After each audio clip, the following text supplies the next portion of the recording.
जय हिंद, भारत माता की जय।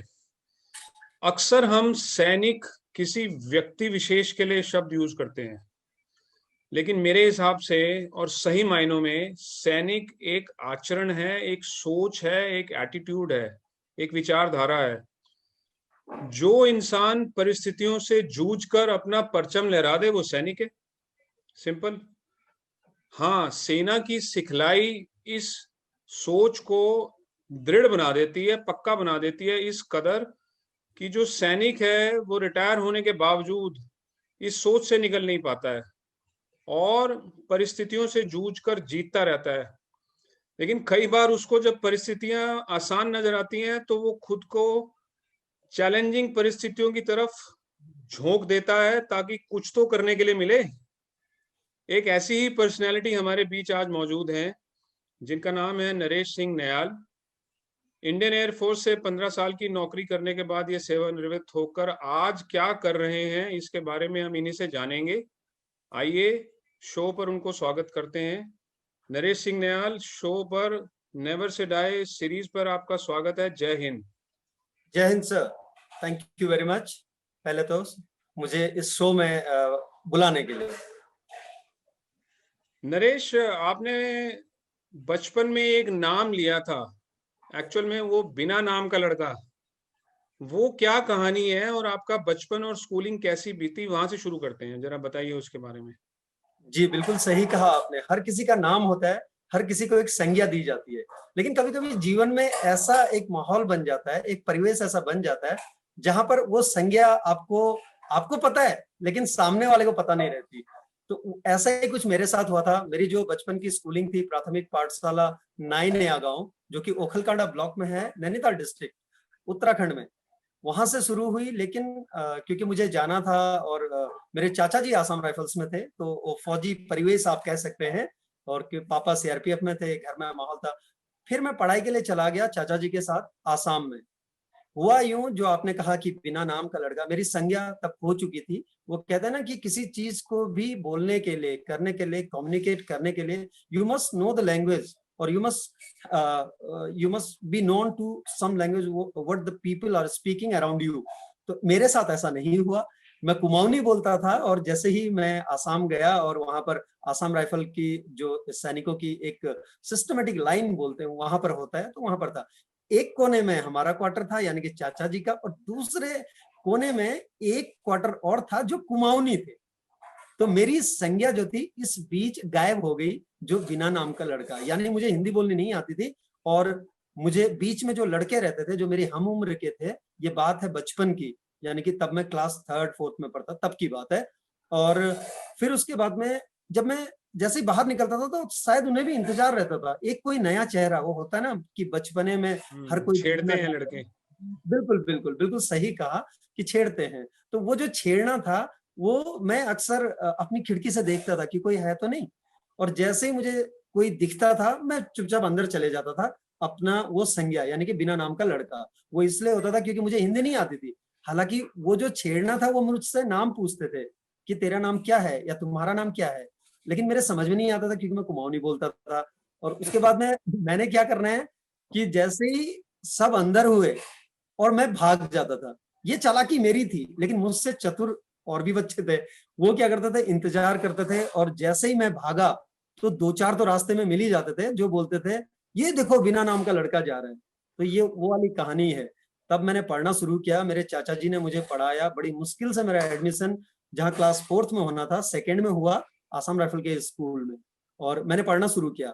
तीसरा सब्जेक्ट असामिस था, जो 3rd लैंग्वेज के उसमें था, और इंग्लिश मुझे पढ़नी थी, जो कि अगर मैं अपने वहां रहता यानी कि पहाड़ों में रहता तो क्लास 6 से मुझे एबीसीडी पढ़नी थी।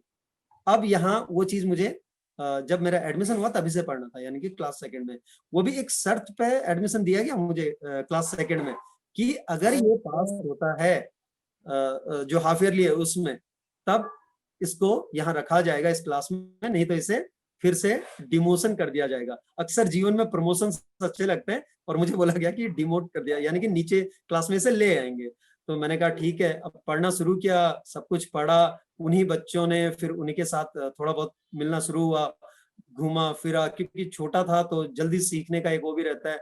सीख गया नाम, इतना जरूर आ गया कि मेरी संज्ञा मुझे मिल गई।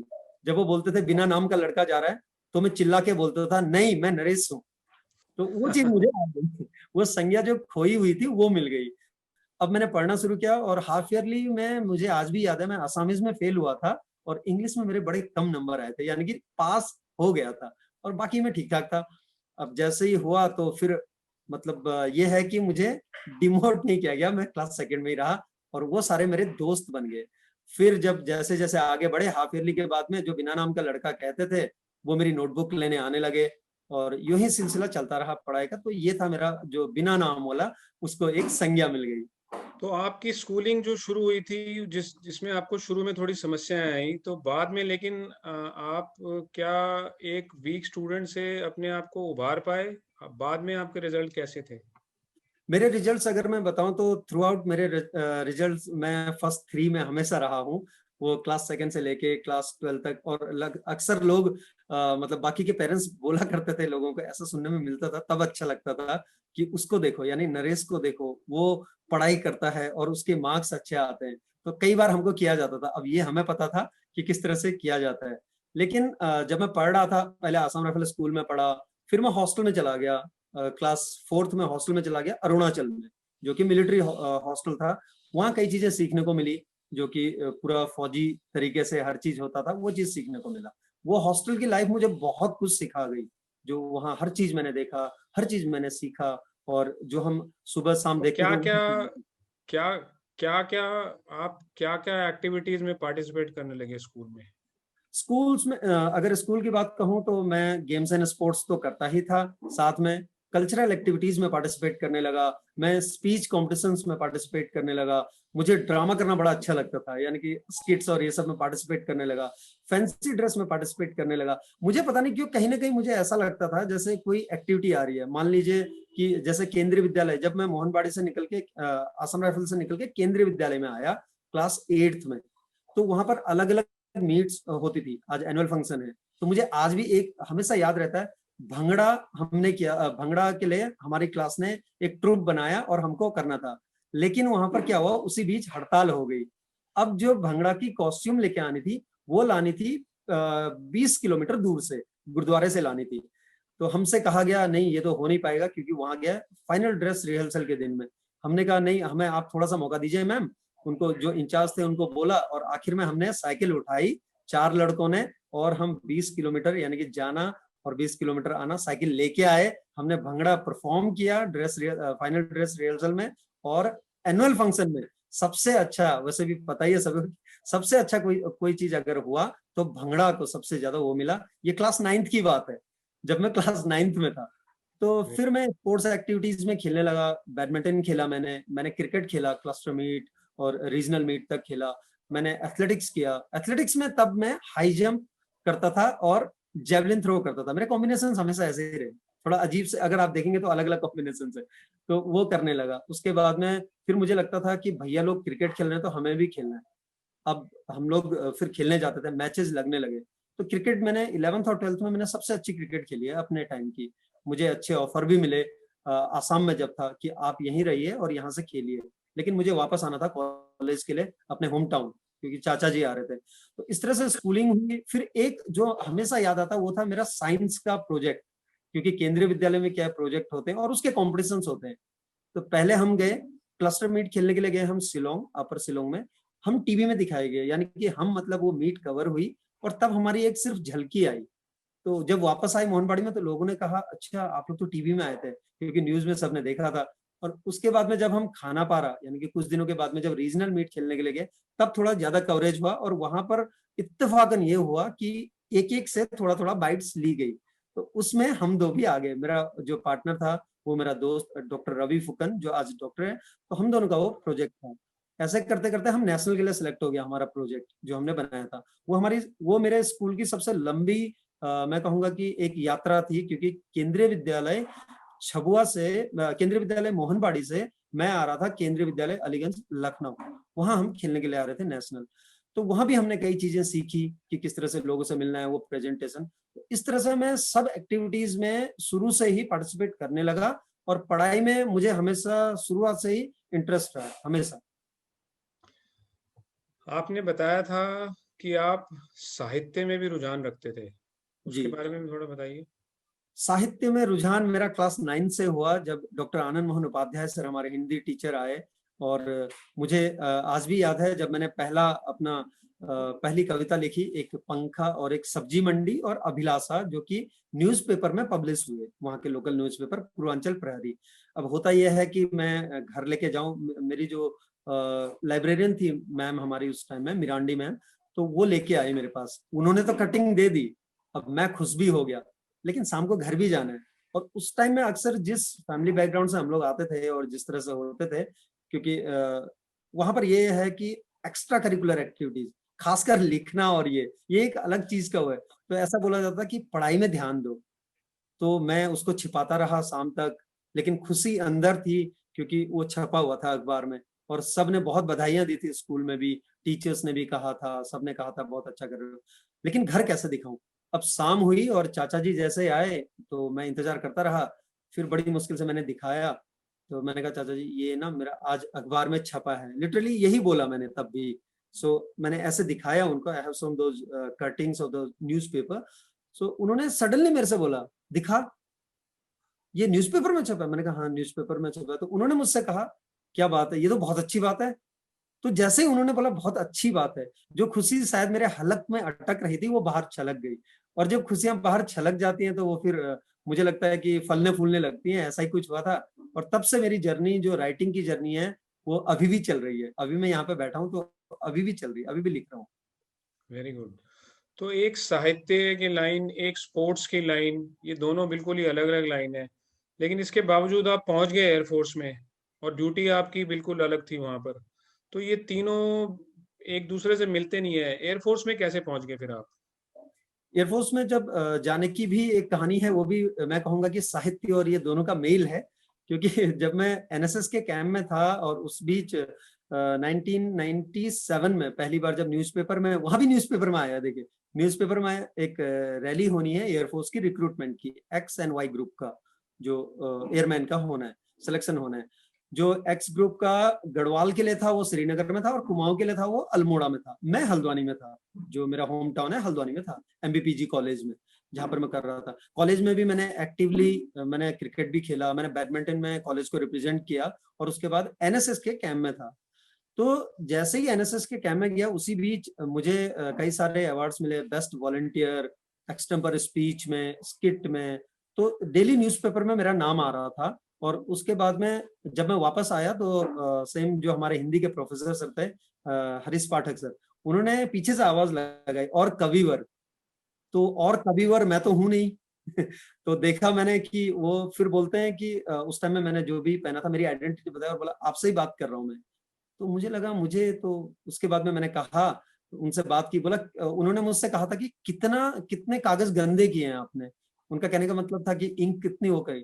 तो मैंने उनसे कहा सर मैं क्लास 9 से लिख रहा हूँ। तो उन्होंने कहा ऐसे थोड़ी होता है, आओ कभी चाय पियेंगे, बैठेंगे, कुछ गुफ्तगू होगी, तब पता चलेगा क्या करते हैं आप। तो ऐसे करके ये था। उसी बीच एयरफोर्स की जो भर्ती की कटिंग्स पापा लेके रोज अखबार लेके मुझे दिखाते थे। हम 4 भाई बहन हैं, घर की परिस्थितियां, पापा रिटायर हो चुके थे, और ऐसा था। तो कहा कुछ नहीं उन्होंने कि एयरफोर्स में जाना है या नहीं जाना है, लेकिन वो रोज उनका न्यूज़पेपर दिखाना मुझे बता रहा था कि कुछ ना कुछ कहीं है। तो मैं खुद समझ गया कि क्या करना है। उसके फिर मैंने क्या किया कि जैसे ही वो बोला, और भी लड़के जा रहे थे कॉलेज से, उसमें मेरा एक बेस्ट था जिसके साथ में मैं गया। हम लोग गए, तो उसके बाद में जब अल्मोड़ा में ज्यादा भीड़ इसलिए हो गई क्योंकि श्रीनगर पहले थी, वहां जो नहीं हो पाए थे वो लोग भी यहाँ आ गए। हमने टेस्ट दिया, एक दिन में सब कुछ हुआ। जैसे रैली थी तो सुबह से लेकर रात हो गई हमें वहीं पे, लेकिन मेरा सिलेक्शन हो गया, एयरफोर्स में मेरा सिलेक्शन हो गया। अब ऑल इंडिया मेरिट लिस्ट बननी थी, और उसमें भी फिर जब रिजल्ट आया 98 में, तो मेरा सिलेक्शन एयरफोर्स में हो गया। ये थी मेरी एयरफोर्स में जाने की कहानी। तो एयरफोर्स में जाके क्या आप पढ़ाई और स्पोर्ट्स दोनों को परस्यू कर पाए? जब मैं एयरफोर्स में गया था तो मेरी एजुकेशन थी +2, ओके। और 10th के बेस पे गया था। +2 एजुकेशन थी, लेकिन जब मैंने वहाँ माहौल देखा, जब मैं ट्रेनिंग सेंटर में गया, अब वहाँ सबसे पहला सिलेक्शन मुझे आज भी याद है, क्रॉस कंट्री का हुआ। और जो हम्म। हमारे इंस्ट्रक्टर थे, जो उस्ताद जी थे, जेके यादव सर, मुझे हमेशा याद रहते हैं वो, क्योंकि उनका एक अलग ही वो था। बाकी लोग भी थे, बहुत लोग थे, लेकिन उनका एक अलग होता, बहुत कम बोलते थे, लेकिन जो बोलते थे फिर बोलते थे। तो उन्होंने क्रॉस कंट्री का सिलेक्शन किया, तो क्रॉस कंट्री बोला कौन कौन दौड़ेंगे, सबने हाथ खड़ा कर दिया, तो मैंने भी कर दिया हाथ खड़ा, जबकि मैं दौड़ा नहीं था कभी, मैं क्योंकि दूसरे गेम खेलता था। तो उसके बाद में उन्होंने कहा कि कौन कौन दौड़ेगा, अब मेरा सिलेक्शन हो गया, क्रॉस कंट्री में गए, फिर ट्रेनिंग सेंटर में सब कुछ किया, और वहाँ भी जो कल्चरल एक्टिविटीज होती थी, और उसके बाद में बाकी सीनियर मैन बनना, उसके लिए भी सिलेक्शन हो गया। फिर जब मैं वहां से पास आउट हुआ, तब मैं दीक्षांत परेड कमांडर बन के पास आउट हुआ, बेस्ट इन जीएसटी था। तो ऐसे ही सफर शुरू हुआ, ट्रेनिंग सेंटर का जो सफर था वहां से निकला, वहां भी मुझे मौका मिला क्रॉस कंट्री दौड़ने का कमांड के लिए, लेकिन वो एक अलग कहानी थी। और शायद उसी ने मेरा जो स्पोर्ट्स का स्पार्क है एयरफोर्स में, तो मुझे लगता है कि उसने मुझे सबसे ज्यादा वो किया, वो एक जो घटना हुई थी, उसने मुझे सबसे ज्यादा स्पोर्ट्स में प्रेरित किया जाने के लिए। तो क्या ऐसी घटना हुई थी, क्योंकि आपका आपके हिसाब से तो आप बाकी के गेम खेलते थे और एथलेटिक्स में भी आपका रनिंग आपका इवेंट नहीं था, तो फिर रनिंग की तरफ कैसे रुझान हो गया? रनिंग की तरफ वहां पर जो रुझान हुआ, वहां पर क्योंकि क्रॉस कंट्री का सिलेक्शन पहले हुआ, क्रॉस कंट्री की चैंपियनशिप होनी थी, वो मेरा सिलेक्शन हो गया। हालांकि हम लोग शाम को क्रिकेट भी खेलते थे, उसमें भी अच्छा कर रहे थे, सब कुछ कर रहे थे, लेकिन क्रॉस कंट्री के लिए सिलेक्शन हुआ। फिर इत्तेफाकन ऐसा हुआ कि सबको सब कुछ अच्छा नहीं लगता, तो ऐसा ही कुछ सामने से आया, और मुझे ये बोला गया कि मैं वीक ट्रेनी हूँ, और खुद वो जो एक लिख के दिया, वो मेरे ही हाथ में दिया, और मैं आराम से झूमता हुआ जा रहा था, जैसे स्पोर्ट्स सेक्शन में जा रहा था। जब देने के लिए गया, तो उन्होंने जैसे ही खोला, तो मैंने सोचा यार एक बार देख लेता हूँ जाने से पहले कि ये है क्या। जब देखा, और मन में जोश ये था, क्योंकि एक युवा है तो उसका रहता है कि कुछ अच्छा ही होगा, लेकिन वहां पर कुछ अलग कहानी थी। मैं पेड़ के नीचे गया, थोड़ा सा पीछे, पेड़ की आड़ में पहले रोया। एक सैनिक जो बनने जा रहा था, वो पहले खूब रोया उस पेड़ के साथ मिलकर, पेड़ के साथ मिलकर, मतलब पेड़ की आड़ में। नहीं, ऐसा फिर क्या हुआ, मतलब ऐसा क्या हुआ जो आप चिट्ठी क्यों लेके जा रहे थे वीक ट्रेनिंग वाली, ये क्या कहानी है? उसकी ये कहानी है कि मुझसे कहा गया कि यहाँ पे स्पोर्ट्स कोई नहीं कर सकता, तो मैंने कहा ट्रेनिंग के स्पोर्ट्स। दौरान आपको ट्रेनिंग बोला के गया, दौरान, ट्रेनिंग के दौरान? ट्रेनिंग के दौरान, मतलब जो मेरा ट्रेड है पर्टिकुलरली उस ट्रेड में, ट्रेनिंग के दौरान नहीं कहूंगा, जो पर्टिकुलरली मेरा ट्रेड था, मैं मैट असिस्टेंट था। तो वहां पे हम्म। बोला गया कि मैट असिस्टेंट, मेट्रोलॉजिकल असिस्टेंट जो है वो स्पोर्ट्स नहीं करेंगे, नहीं करते। तो हम्म। मैंने कहा ये तो बड़ा अजीब चीज है, इतनों में से मैं छट के आया और मेरा सिलेक्शन हुआ, और नहीं करेंगे मतलब। तो मैंने वो थोड़ा सा दिल पे लगी मेरे, और मैंने कहा नहीं अब तो करूंगा। वो थोड़ा और ज्यादा आग लगा दी मैंने अपने अंदर कि अब तो करूंगा। और किसी ने फिर उसी के बीच एक इंसिडेंट, जब मैं पास आउट हुआ, इसी से रिलेटेड है, कि मुझसे कहा कि आप दौड़ नहीं सकते, आप कैसे दौड़ोगे, जबकि मैं क्रॉस कंट्री दौड़ के आ रहा था। तब मैंने फिर और एक आग लगाई, और मैंने कहा कि अब तो मैं सबसे लंबी रेस दौड़ूंगा। फिर मैंने देखा सबसे लंबी रेस कौन सी है, तो देखा मैराथन है, अगर देखा जाए। तब अल्ट्रा और उतना नहीं पता था मैं, लेकिन 42.195 एथलेटिक्स की सबसे बड़ी रेस आज भी है, रनिंग की बात अगर करें तो। हम्म। फिर मैंने एयरफोर्स में मैराथन करनी शुरू कर दी, क्रॉस कंट्री और मैराथन। पढ़ाई का ये हुआ कि ट्रेनिंग सेंटर के बाद में जब मैं गया, मैंने पढ़ाई का कुछ ऐसा किया कि 2-3 साल तक मैंने फिर ठान ली। जब मैं पहली बार एयरफोर्स का एयरफोर्स चैंपियनशिप के लिए गए हम लोग, तो मैंने फिर ठान ली कि मुझे जब तक अपने ट्रैक सूट में एयरफोर्स लिखा हुआ नहीं मिलेगा, यानी कि एयरफोर्स टीम में नहीं आऊंगा, तब तक मैं अभी थोड़ा सा पढ़ाई को नहीं करूंगा, क्योंकि पहले मैं ये करूंगा। लेकिन इसके साथ साथ मैं रिक्रेशन रूम का इंचार्ज बन गया, जहां पर मैगजीन्स आया करती हैं, और वो मेरे अंडर थी। तो मैं क्या है, सब कुछ मैगजीन्स पढ़ता रहता था, सिर्फ इसलिए पढ़ता था ताकि जो मेरी पढ़ने की हैबिट है और जो मेरा इंटरेस्ट है पढ़ने का, वो जागा रहे। जो फॉर्मल एजुकेशन है, वो फिर मैंने जैसे ही मुझे एयरफोर्स कलर मिला, तीसरे साल में ही मुझे एयरफोर्स टीम में मैं आ गया, मैराथन की एयरफोर्स टीम में आ गया, मेरी पोस्टिंग हो गई बैंगलोर। फिर मैंने पढ़ना शुरू किया धीरे धीरे धीरे, और मैंने वहां से फिर कंटिन्यू करी अपनी पढ़ाई। फिर मैंने नहीं छोड़ा पढ़ाई का सफर। और पूरे एयरफोर्स में जब भी मैं कहीं जाता था स्पोर्ट्स का, और एक बल्ब हमेशा मेरे साथ, बल्ब तो ले लेता था, लेकिन बल्ब का जो ऊपर का कवर होता है वो हमेशा मेरे साथ रहता था। वो क्योंकि अगर आप ना 3-4 लोग, जैसे क्रॉस कंट्री की टीम है या मैराथन की टीम है, अगर आप सबके बीच में सुबह 4 बजे अगर उसे जलाएंगे, तो कोई ना कोई बगल से चिल्ला जाएगा। तो मैं क्या करता था कि वो सिर्फ फोकस मेरे ऊपर आए, इतना आए। और मेरा बेड जो होता था, मैं हमेशा कोने में लेता था और वहीं निकाल के पढ़ता रहता था। तो अक्सर 2-3 चीजें होती थी। सारी पढ़ाई मैंने इग्नू से की, तो एक बैग मेरे पास ऐसा होता था जो सिर्फ बुक से भरा होता था। मुझे लोग अक्सर कहा करते थे, मैं शाम को घूमने नहीं जाता था। जब सब लोग घूमने जाते थे, जब शाम को आउटिंग के लिए जाते थे, उसके बाद भी मैं उस टाइम में अपने रूम में बैठ के, अपने बैरक में बैठ के पढ़ाई किया करता था, अपने बिलेट में बैठ के। नौकरी के दौरान एयरफोर्स में आपके स्पोर्ट्स में क्या अचीवमेंट रहे? मैंने टोटल लेंथ ऑफ सर्विस अगर आप मेरी पूछेंगे तो I serve Indian air force 15 years and 8 days. So उसमें मेरे, अगर आप अचीवमेंट स्पोर्ट्स के पूछेंगे तो मैंने 6 बार एयरफोर्स को रिप्रेजेंट किया इंटर सर्विसेज में। मैंने ऑफिसिएटिंग के इंटर सर्विसेज में एथलेटिक्स में ऑफिसिएटिंग की एज एन ऑफिशियल, और क्रॉस कंट्री में ऑफिसिएटिंग की, और इंटर कमांड में मैंने कई बार ऑफिसिएटिंग किया। उसके बीच में 2 साल मैंने जो एयरफोर्स एकेडमी है, जहां पर ऑफिसर्स कैडेट्स की ट्रेनिंग होती है डुंडीगल में, वहां पर 2 साल मुझे 2-2 महीने के लिए एज एएफए कोच बुलाया गया क्रॉस कंट्री के लिए स्पेशली। वो मेरे लिए एक बड़ा वो था एयरफोर्स में रह के जब मुझे बुलाया गया। कॉमनवेल्थ 2010 सर्विसेज से मैं वहां पर गया, जहां पर मुझे उसका मौका मिला। मैं कम्युनिकेशन मैनेजर था त्यागराज का, तो उस टाइम में मुझे सब बड़े बड़े जो पीएमओ ऑफिस और यहाँ से उनको मोटरोला की ट्रेनिंग देने का मौका मिला, क्योंकि मैं कम्युनिकेशन मैनेजर था। और त्यागराज जो स्टेडियम था वो पूरा हमारे अंडर आता था। Asian grand prix athletics Bangalore में हुआ था, उसमें कॉल रूम में ड्यूटी करने का मौका मिला। एनआईएस जो नेशनल इंस्टीट्यूट ऑफ स्पोर्ट्स है कोलकाता, वहां से मैंने डिप्लोमा किया कोचिंग का। तो ये सारे अचीवमेंट्स मुझे एयरफोर्स से मिले। जब मैं एज अ कोच पोस्टिंग हुआ तो 3 साल तक जो बेलगाम एरिया, जहां पर की ट्रेनिंग सेंटर है बेलगाम में, एज अ कोच मेरी पोस्टिंग हुई थी। 3 साल तक हमने क्रॉस कंट्री की चैंपियनशिप कहीं और नहीं जाने दी जब तक वहां पर रहे हैं। एक स्पोर्ट्समैन से आप एक कोच कैसे बने? स्पोर्ट्समैन था, और 2008 की बात है।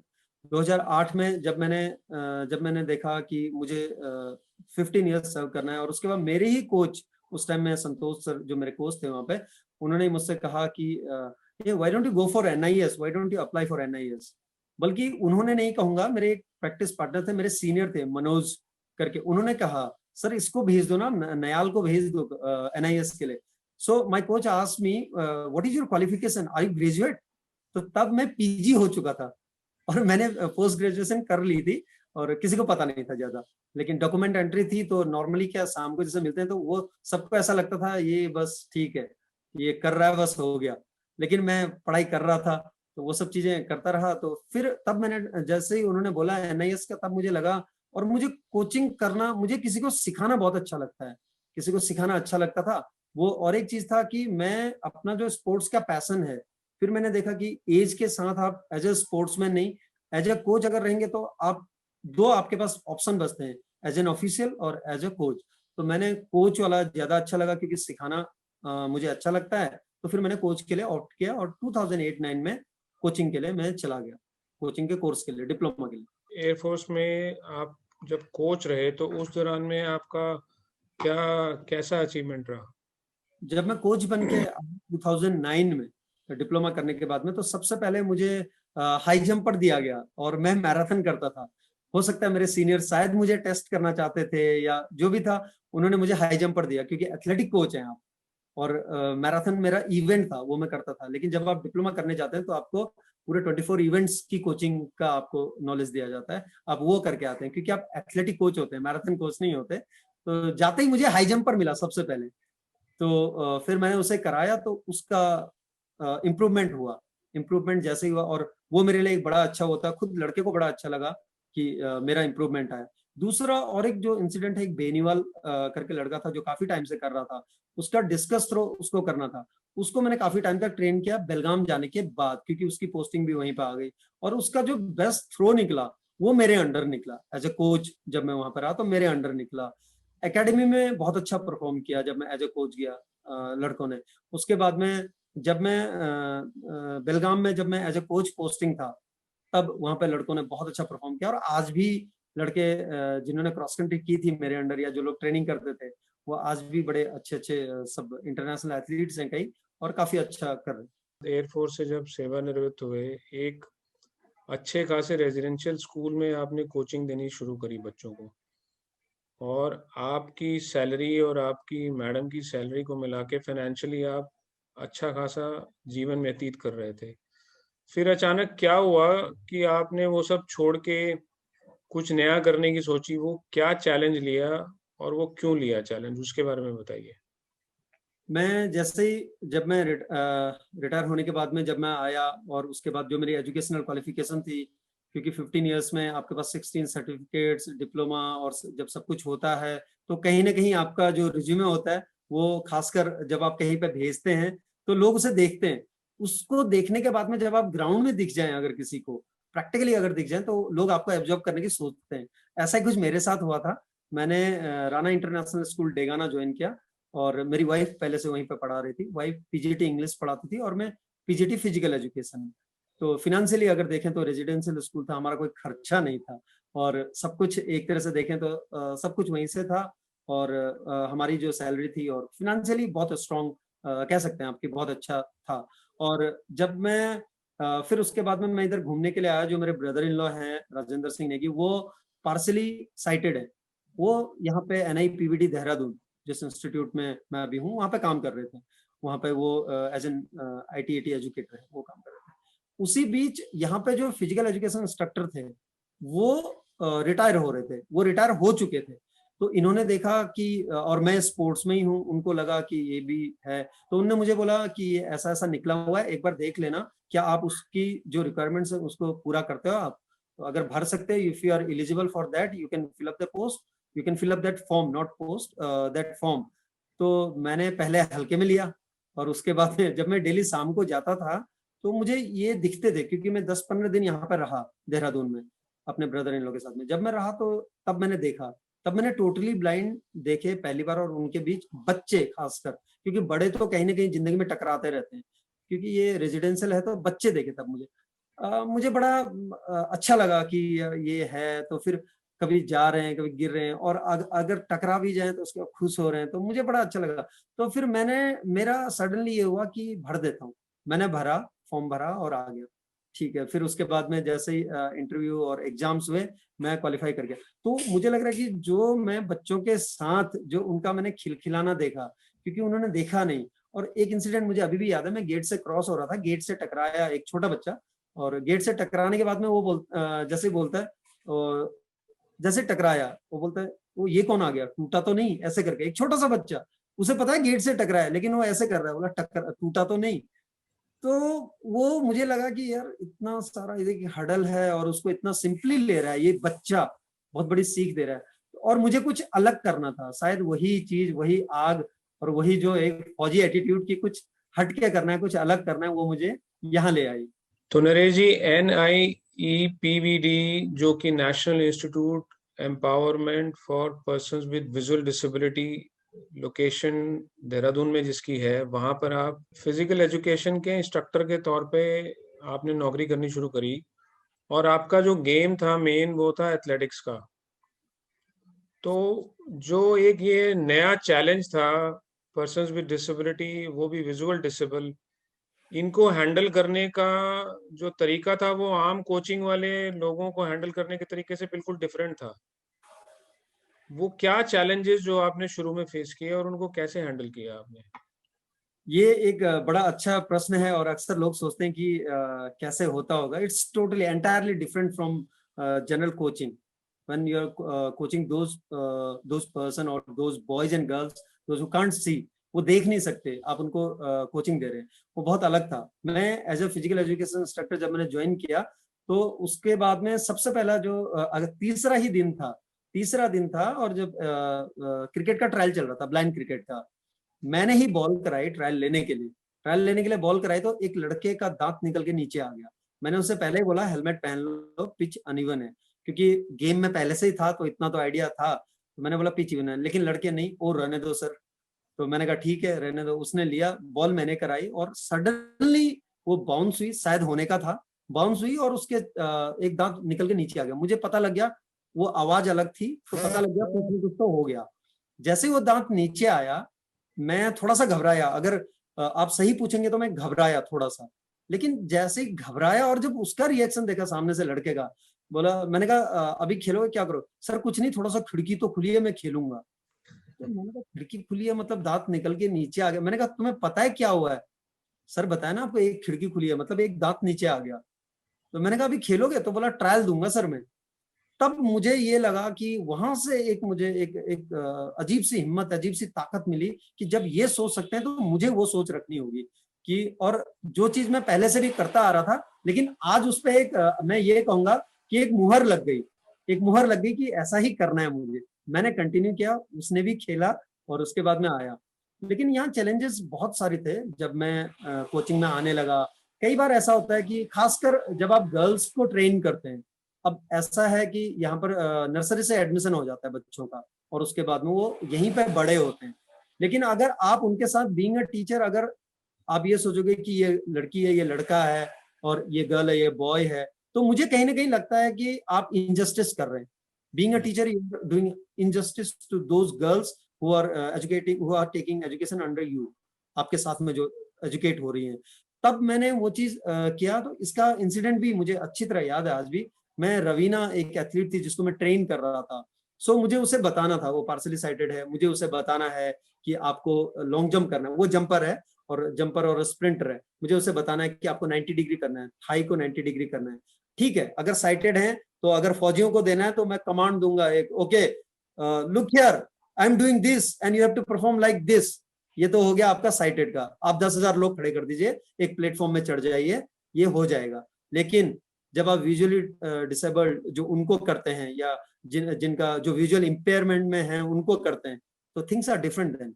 तो मैं उसको जब बताता था, मैंने उसे बोला कि आप ऐसे पैर उठाओ, मैंने उसकी थाई को यानी कि नी को पकड़ के अंदर को पुश किया, मैंने कहा ज्यादा बाहर जा रहा है आपका, इससे आपका जो एक्शन है वो सही नहीं होगा। तो फिनिश करने के लिए मैंने टच किया, तो कई लोगों ने मुझे बोला भी, और कईयों ने बोला कि सर आप बुरा मत मानना, ऐसा ऐसा है। मैंने कहा नहीं, मैं, मेरे से नहीं होगा। और मैं as a coach, as a trainee, मैंने सर्विस में यही सीखा है। क्योंकि जब मैं एएफए में था, वहां मेरे अंडर जब क्रॉस कंट्री में 4 फीमेल कैडेट्स भी थी, और वो तो 21-22 ईयर्स की, ग्रोन अप सब कुछ है। तो दैट डिपेंड्स ऑन कि आप कैसे कर रहे हैं। और उसके बाद लोगों की सोच अलग हो सकती है, लेकिन आप कैसे कर रहे हैं। अगर रिजल्ट्स अच्छे आ रहे हैं, और अगर गर्ल्स की तरफ से कोई ऑब्जेक्शन नहीं है, मुझे नहीं लगता कोई दिक्कत है आपको कराने में। अगर वही लड़की आपको अगर नेशनल में जाके मेडल देती है, तो इससे अच्छी बात और क्या हो सकता है, इससे अच्छा बात और क्या हो सकती है, इससे अच्छी बात। वो चीज मैंने किया, मैं रुका नहीं, बिल्कुल मैं करता चला गया, और वो चीज किया। फिर जब फुटबॉल की कोचिंग कराने लगा, वो एक अलग इंसिडेंट था। पंकज राणा और अश्विनी को लेके गया, और वहां पे आपने कहा कि टोटली डिफरेंट फुटबॉल की तरफ को आया। मैं गया उनको लेके 2015 में, जब मैंने ज्वाइन किया मार्च में, और ये बात है सितंबर अक्टूबर की बात है, मैं लेके गया एज एन एस्कॉट, जहां एस्कॉट का काम है सिर्फ लेके जाना। हाँ, ये लेके आया हूं मैं 2 लड़कों को, और आप अब इनको कराइए। लेकिन मैं कोच था, वो अंदर से एक आग लगी हुई थी कि मुझे भी करना है, लेकिन मेरे लिए बिल्कुल नया फील्ड था। तो पंकज राणा और अश्विनी को जब मैं लेकर गया, पंकज राणा का सिलेक्शन हो गया, और वो चला गया जापान। जापान से वो खेल के वापस आया, लेकिन अश्विनी और मैं वापस आ रहे थे। वो जर्नी मुझे बहुत अंदर तक झकझोर गई, और झकझोर नहीं कहूंगा, वो spark that created spark inside me, deep inside बोलूंगा मैं। क्योंकि जब अंदर ज्यादा जाता है, और वो चीज जब बाहर होके निकलती है, तो फिर वो एक अलग सा जुनून देके जाती है। ऐसा ही कुछ शायद मेरे साथ हुआ था। अश्विनी और मैं बात करके आ रहे थे, अश्विनी रो रहा था, सर उसका हो गया, मैं तो नहीं जा पाया, मैं क्या बोलूंगा वहां जाके, मतलब अपने देहरादून जाके लोगों को क्या बोलूंगा, कैसे एक्सप्लेन करूंगा, how how I will explain those things. तो मैंने कहा कोई बात नहीं, चल। फिर मैंने उससे, बल्कि उससे ये कहा कि आप तो ये बोलोगे आपके साथ का एक चला गया, मैं तो सिर्फ बाहर बैठ के आ गया, मैं क्या बोलूंगा। तो उसको थोड़ा सा वो मिला, लेकिन मेरे अंदर वो जो आग थी वो चल रही थी। तब मैंने डिसाइड कर लिया कि देहरादून को ब्लाइंड फुटबॉल प्लेयर्स की फैक्ट्री बनाना है मुझे। फैक्ट्री मैन्युफैक्चर करती है हमेशा, वो चीजें बनाती है। वो चीज मैंने सोच लिया कि हर साल मैं एक इंटरनेशनल प्लेयर दूंगा, और वो प्लेयर ऐसा दूंगा लोग पूछें कि ये कहाँ से आया। मैं नहीं बोलूं कि ये देहरादून से आया है, जब वो ग्राउंड में उतरे तो लोग पूछें कि ये कहाँ से आया है, और दूसरा बोले देहरादून से आया है। तो वो आग जो थी वो मेरे अंदर आई। और पंकज को लेके जाने के बाद में और एक इंसिडेंट हुआ, जब वापस गया, वो पंकज के जब हम इंटरनेशनल खेल रहे थे, वो मेरा पहला इंटरनेशनल भी था। मैंने वापस आके कोचिंग शुरू की फुटबॉल की, इनको कराना शुरू किया, सुबह शाम, सुबह दौड़ाना शुरू किया, शाम को फुटबॉल खिलाना शुरू किया। और फिर पंकज, जब हम इंटरनेशनल खेलने के लिए गए, पंकज पहला प्लेयर है जिसने फील्ड गोल किया, पंकज राणा। तो जब उसने किया, तब मैं गोल गाइड था, मेरा भी पहला इंटरनेशनल कलर, मेरा भी पहली बार इंडिया लिखा गया, और पंकज का भी पहली बार इंडिया लिखा गया, पंकज का दूसरी बार लिखा गया। मेरा पहली बार था, यानी कि पंकज से जूनियर हूं मैं। पंकज को मैं ऐसे मोटिवेट करता था कि यार मैं तो जूनियर हूँ तेरे से, और तुम दूसरा खेल रहे हो, मैं पहला इंटरनेशनल खेल रहा हूँ एज ए गोल गाइड। तो जब जैसे ही उसने गोल किया एक मलेशिया के अगेंस्ट, जो कि एशिया की one of the best team है, तो उसने गोल किया। गोल करने के बाद में, वो गोल करना अलग चीज है, लेकिन जो नेक्स्ट डे हुआ वो पंकज का कुछ आई में इन्फेक्शन हुआ, उसको लेके जाना था। तो जैसे ही हम लोग ऑटो से उतरे, सब ऑटो वाले आ गए। ऑटो वाले आ गए तो उनको घेर लिया, और वो एक दूसरे से बात कर रहे हैं, कुछ दिखा रहे हैं, ऐसे न्यूज़पेपर दिखा रहे हैं एक दूसरे को। तो 8-10 लोग आ गए, लिटरली 8-10 लोग आ गए वहां पे, और सब दिखाने लगे ऐसे करके। तो जब दिखाने लगे तो फिर उन्होंने हमें दिखाया, सर ऐसे दिखाने लगे, इशारा करने लगे। मलयालम मनोरमा, जिसका कि बहुत अच्छा एक मनोरमा का सर्कुलेशन बहुत अच्छा है, तो वो लोगों तक पहुंची थी। लोगों ने देखा कि ये तो वही दो हैं, क्योंकि जो पिक्चर थी उसमें पंकज को गोल करने के बाद में मैंने ऐसे हक किया हुआ था, और पंकज ऊपर उठा हुआ था, वो सेलिब्रेट कर रहा था। तो वो आज भी मेरी सबसे फेवरेट फोटोग्राफ्स में एक आती है वो। तो ऐसे करके पंकज को जैसे उठाया, नेक्स्ट डे उसको देखा, तो पंकज ने बोला सर ये क्या बोल रहे हैं? तो मैंने कहा यार वो तुम्हारी जो कल वाली फोटो है ना हमारी गोल करने के बाद में, ये वो है। पंकज के चेहरे पे एक अजीब सा इन द सेंस की बहुत ज्यादा लाइट आ जाती है, जो बोलते हैं ना कि एनलाइटन, वो चीज मुझे नजर आई। तो मैंने कहा चलो इससे अच्छा और क्या हो सकता है। फिर ऐसे करके वापस आ गए वहां से। तो ये इस तरह से फुटबॉल का प्रैक्टिस शुरू हुआ। चैलेंजेस की अगर बात करेंगे तो मैं खुद मैं जब ट्रेनिंग करा रहा था, तो बॉल रिटर्न आई, जब मैंने किक किया, मेरी आंख में लग गया, दाई आंख में बॉल लगी, क्योंकि बॉल हैवी होती है, जो नॉर्मल बॉल होती है उससे 100 ग्राम्स का डिफरेंस होता है। और मेरी किक पावरफुल है, जब मैं उनके साथ खेलता हूँ। सामने एक विजुअली इम्पेयर्ड लड़का था, उसके घुटने से टकराई और बॉल आके हाइट लिया और मेरे आंख पे लग गई, राइट आंख पे, और बॉल पूरा प्रेशर बना गया, मुझे दिख नहीं रहा है। फिर भी मैं खेल रहा हूँ उनके साथ बीच में। और फिर जब मैंने दूसरी आंख बंद की तो मुझे दिखा नहीं, मेरे कलीग्स भी थे मेरे साथ। मैंने उनसे कहा जरा चेक कीजिए मेरी आंख खुली है क्या, ये दाएं आंख? उनने बोला हाँ। मैंने कहा मुझे दिख नहीं रहा है। तो वो शॉक हो गए, उनको लगा जैसे मतलब वो कहते हैं ना कि जमीन खिसक गई पैरों तले, ऐसा कुछ रिएक्शन दिया उन्होंने। तो मैंने कहा सचमुच नहीं दिख रहा है? बोला सर आप मजाक कर रहे हैं या सही में बोल रहे हैं? मैंने कहा सर नहीं दिख रहा है, कैसे बताऊं? तो मेरी आंख खुली थी लेकिन मुझे दिख नहीं रहा था। कहने का मतलब ये फिक्स हो गया था, आई बॉल ऐसा टाइप का कुछ हो गया था। फिर मैं प्रिंसिपल सर के पास गया, और लेकिन जब मुझे लगा और उन्होंने बोला कि ऐसा हो गया, तो मेरे मुंह से जो वर्ड निकला था वो था, चलिए सर कोई बात नहीं, मैन विद वन आई हो जाऊंगा मैं, और क्या है, ऐसे ही फेमस हो जाएंगे। तो ये मेरे मुंह से निकला। तो वो मुझसे बोलने लगे क्या सर आप भी कुछ भी बोल देते हैं। और वो अपने आप निकले थे, वो मैंने कहीं से बनाए नहीं थे, कैसे कुछ नहीं। बस मैंने उनसे ये कहा था कि मेरी एफिशिएंसी कम नहीं होनी चाहिए। फिर 2-3 महीने लगे उसको ट्रीट होने में, लेजर ऑपरेशन हुआ, वो सही हुआ। फिर बहुत सारी हडल्स ऐसी आती हैं जहां पर आपको कई बार आपको देख के आप प्रैक्टिस करा रहे होते हैं, जब आप लेके जाते हैं टीम को। एक सोविंदर का इंसिडेंट मुझे हमेशा याद आता है, जब हम नेशनल खेल रहे थे और वहां खेले, दिन में वो उठ के गया नहाने के लिए, मेरा बेड दरवाजे की तरफ को था और उसका लास्ट में था, आया ऐसे और पिलर से टकरा गया पूरा, उसके यहाँ लगी पिलर, पूरा एग्जैक्ट बिल्कुल फोरहेड पे लगा।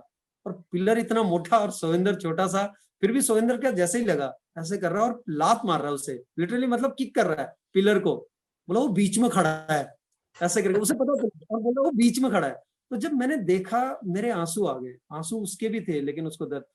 मैं क्या बोलता, मैं खड़ा हुआ और फिर लेट गया, और मैं सुरेंद्र को देखता रहा कि इसका रिएक्शन क्या है। फिर मैंने उसे शाम को पूछा, मेरी आंखें नम हो गई, और मैंने शाम को पूछा, मैंने कहा सुरेंद्र ठीक है? और ठीक है बोलते बोलते मैंने उसके फोरहेड पे हाथ लगा लिया।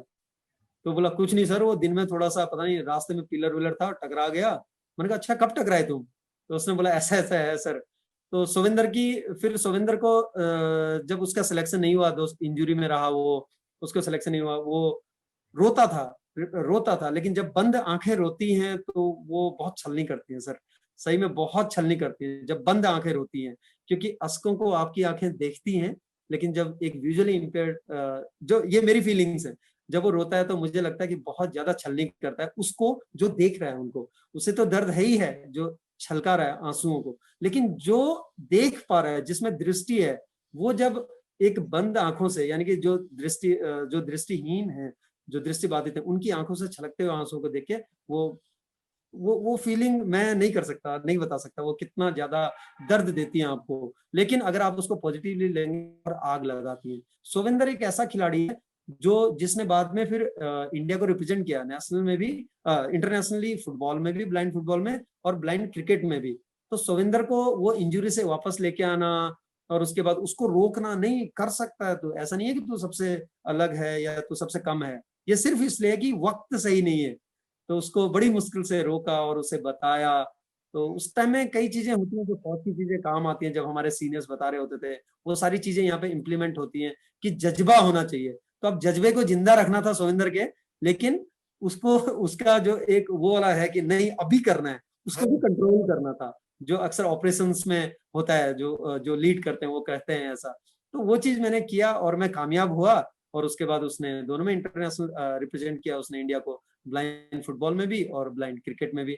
कई सारी हर्डल्स आती हैं, लेकिन हर बार वही कि गर्ल्स को कराने में या बाहर कराने में। देहरादून में और एक चीज था, रनिंग नहीं करते थे पहले ये लोग, अब इनको मुझे रनिंग कराना था क्योंकि वो एथलेटिक वाली आग तो कभी जाएगी नहीं। तो मुझे रनिंग कराना था, रोड रनिंग शुरू किया। आज मुझे बड़ी खुशी होती है कि मेरे अंडर हाफ मैराथन करने वाले लड़के हैं, लड़कियां हैं। और अभी हाल ही में 50 किलोमीटर रनिंग की है अल्ट्रा, एक जो पार्सली साइटेड है हमीरपुर में इस वक्त, क्योंकि लॉकडाउन चला था वहां पर हैं वो लोग। तो उन्होंने, शर्मा ब्रदर्स हैं, दोनों ने बहुत अच्छा किया। अनुष्का है जिसने कभी हाफ मैराथन नहीं की थी, 10 किलोमीटर करती थी वो, और इस लॉकडाउन में घर के अंदर उसने हाफ मैराथन करी है, टोटली ब्लाइंड है। मैंने उसे बताया कि आप ऐसे करके करो। तो वो चीज, ये सब चीजें बहुत आगे लेके जाते हैं। शिवम नेगी है, पहला इंटरनेशनल प्लेयर है जिसने एशियन ब्लाइंड फुटबॉल चैंपियनशिप में गोल किया। फिर एक माहौल बनाना था, माहौल बनाना था NIPVD में जहां मैं आया था इंस्टीट्यूट में, कि एक माहौल पहले पैदा करते हैं, स्पोर्ट्स तो अपने आप ग्रो हो जाएगा। वो चीजें आज मुझे बड़ा अच्छा लगता है जब मैं देखता हूँ कि बच्चे अलग अपनी टोलियां बना के घूम रहे हैं, और जो लेडीज हैं, जो एम्प्लॉयज की वाइफ हैं, स्पाउस, वो अलग घूम रहे हैं, सीनियर्स अलग घूम रहे हैं। तो बड़ा अच्छा लगता है उस चीज का। जब मेरा इंटरव्यू लिया गया था पहली बार पायनियर में, तब मैंने उनसे यही कहा था, जर्नलिस्ट ने, उन्होंने मुझसे पूछा था हाउ विल यू चेंज और what are your aims regarding sports in NIPVD। तो मैंने उनसे कहा था, I don't have big aims, first of all I want to change this environment, मुझे ये स्पोर्ट्स का माहौल बनाना है। तो उसके बाद 3 साल के बाद जब वो दोबारा मिली मुझसे, तो उन्होंने कहा, सिर्फ इतना कहा था कि नरेश जी, तो मैं समझ गया कि हाँ ठीक है। तो वो चीज हुआ। और यही चीजें, हडल्स आती हैं लेकिन आपको निकलना पड़ेगा, और जब आप निकलते हैं तो फिर बहुत अच्छा रिजल्ट्स भी आते हैं। तो जो एक विजुअली चैलेंज स्पोर्ट्स पर्सन जो है, लड़का लड़की दोनों, उनको आप एक समान समझ के ट्रेनिंग देते हैं, जो कि बहुत अच्छी बात है। लेकिन क्या आप पिन पॉइंट कर सकते हैं कि ट्रेनिंग देने के तरीके में कहाँ पे फर्क आता है एक आम इंसान के और एक विजुअली चैलेंज के? क्योंकि ये बिल्कुल ही डिफरेंट दोनों बॉल गेम है। बिल्कुल। अगर आप जब जनरल लोगों को जब आप करेंगे, तो वहां पर ये होता है कि आप डेमोन्स्ट्रेट करके, खुद डेमोन्स्ट्रेट करके आप उनको बता सकते हैं ये चीज किया है आपने। और things are easy to teach them और टू मेक देम अंडरस्टैंड। सबसे बड़ी बात है कि उनको समझना। मैंने डेमोन्स्ट्रेट कर दिया, लेकिन उनको कितना उन्होंने देखा। विजुअलाइजेशन में सर कहते हैं कि हमेशा कि विजुअल्स में ज्यादा पावर होती है। तो विजुअल्स, लेकिन उनके पास वो विजुअल्स नहीं है। और जो साइटेड है उसके पास विजुअल्स हैं, उसने मुझे देखा और उसने परफॉर्म किया, मैंने फिर वो रेक्टिफाई कर दिया जहां पर भी वो हुआ। एक कोच, ये हो गया आपका साइटेड के साथ कोचिंग। लेकिन अगर आपके सामने विजुअली इंपेयर्ड गर्ल्स या बॉयज हैं, या विजुअली इंपेयर्ड स्पोर्ट्स पर्सन हैं, वहां पर आपने बताया, उसने सुना भी, लेकिन जब आप बोलते हैं कि परफॉर्म करो, तो उस टाइम में आपको एक छोटा सा बताता हूं मैं आपने बोला पैर उठाओ, आपने पैर उठाओ बोला, उसने पैर उठा दिया। आपने पैर उठाओ बोला, क्योंकि जब आपने पैर उठाओ बोला था साइटेड को, तो उसने देखा था आपने दायां पैर उठाया था और इतना डिग्री का एंगल था, और उसके बाद आपने पैर फ्लिक किया था। लेकिन जब विजुअली इंपेयर्ड है, आपने बोला पैर उठाओ, वो पता नहीं कौन सा पैर उठाएगा क्योंकि क्लियर नहीं है आप। तो आपको सबसे पहली बात अपने टॉक्स के साथ में, you have to be very crystal clear with your instructions. एक तो सबसे बड़ा ये है कि आपको जो इंस्ट्रक्शंस हैं वो बहुत क्लियर होना चाहिए। इसका सबसे अच्छा एग्जांपल मैं देता हूं कि जब आप लड़का कहीं पे जा रहा है और आगे से कोई चीज आ रहा है, वो रनिंग कर रहा है, आप बोलते हो रुक जा रुक जा रुक जा, रुक जा रुक जा मतलब वो ब्रेक लगा रहा है, आप बोलते हो रुक जा, वो क्लियर है। रुक जा मतलब हो सकता है थोड़ा आगे जाके रुक जाए, लेकिन अगर आप साइटेड को बोलते हो तो उससे दिख रहा है वो अपने आप साइड हो जाएगा। तो इंस्ट्रक्शंस क्लियर होने चाहिए। दूसरा जो आता है वो फील कराना पड़ता है आपको, जो विजुअली इंपेयर्ड है उसको फील कराना पड़ता है। फील कराने के लिए आपको टच भी करना पड़ेगा, जो कि साइटेड में हो सकता है आपको बिना टच किए हुए भी वो लोग परफॉर्म कर सकते हैं, क्योंकि आप उनको दिखा रहे हैं करके। लेकिन विजुअली इंपेयर्ड अगर हैं, वो चाहे फिर लड़का हो चाहे लड़की हो, आपको टच करना पड़ता है। टच करके ही आप उसको करेक्ट बता सकते हैं। सबके साथ नहीं है, लेकिन मैक्सिमम के साथ ऐसा होता है कि कोई जरूरी नहीं हो समझ जाए वो चीज को, जब आप उसे बताएंगे, क्योंकि आपको परफेक्शन लाना अगर है और अगर आपको रिजल्ट्स लाने तो ये चीज करना पड़ेगा। तो लेकिन ये इतना वेरिएशन जो कोचिंग के तरीके में है, तो आपको कभी इरिटेशन नहीं हुई? और कैसे आप अपने आप को मोटिवेट करते रहे कि जो चैलेंज लोग हैं उनके रिजल्ट को मैंने अव्वल दर्जे का लेके आना है, क्योंकि उसमें तो बहुत ज्यादा आपको भी चैलेंजेस फेस करने पड़ रहे हैं। बिल्कुल। आपने ये जो क्वेश्चन पूछा, इसका मैं बोलूंगा कि जब मैं कोचिंग देता हूँ या जब इनको बता रहा हूँ, तो चैलेंजेस मेरे लिए बहुत ज्यादा होती हैं, क्योंकि जब वो निराश हो रहा है तो उसके बाद कैसे आएगा, क्यों, कैसे ऊपर लेके आऊंगा। ऊपर लाना एक चीज है, उसके बाद उससे रिजल्ट्स निकालना वो एक अलग चीज है। तो जब हम इनको कोचिंग देते हैं तो कई बार आता है, जब आप 10 लोगों को इकट्ठे खड़ा कर रखा है और आपने कोई चीज एक्सप्लेन किया आधे घंटे तक, और उसके बाद में सब ऐसे ऐसे कर रहे हैं, आप उनको देख रहे हो, ब्लैंक है सब कुछ, देखा बताया आपने। उसके बाद जब आप बताने लगो, जब आप पूछने लगो, तो उससे पहले आप एक बार बोल दीजिए कि समझ में आ गया, तो 10 के 10 हाथ ऐसे खड़े हो सकते हैं। तो वो एक चीज ऐसा है, तब आपको लगता है कि मैं इनकैपेबल हूं या फिर सामने वाला क्या है।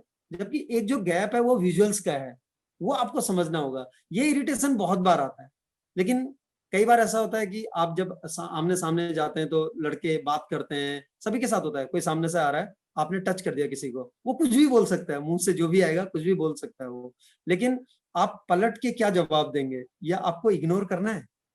वो चीज, ये चीजें ऐसी हैं, क्योंकि फिर आपको जैसे इग्नोर करेंगे तो आपको अपने आप को रोकना पड़ता है। हाँ, ये तो टोटली ब्लाइंड है या जो विजुअली इंपेयर्ड है, लॉस ऑफ साइट है पूरा, तो मुझे रोकना होगा खुद को। ये चीजें हैं। जहां तक मोटिवेट करने की बात है, तो मैं जब कहीं पे हम लोग टूर्नामेंट के लिए भी जाते हैं या वहां पे जाते हैं, तो अक्सर मैं कनेक्ट करने की कोशिश करता हूँ प्लेयर्स को और खुद को और अपनी फैमिली को। मेरी वाइफ को मैं बोल दूंगा वहीं से कि आप एक काम करना, हम लोग जब वापस आ रहे हैं तो आप एक पार्टी अरेंज करना है, और मैं इनको बोल दूंगा।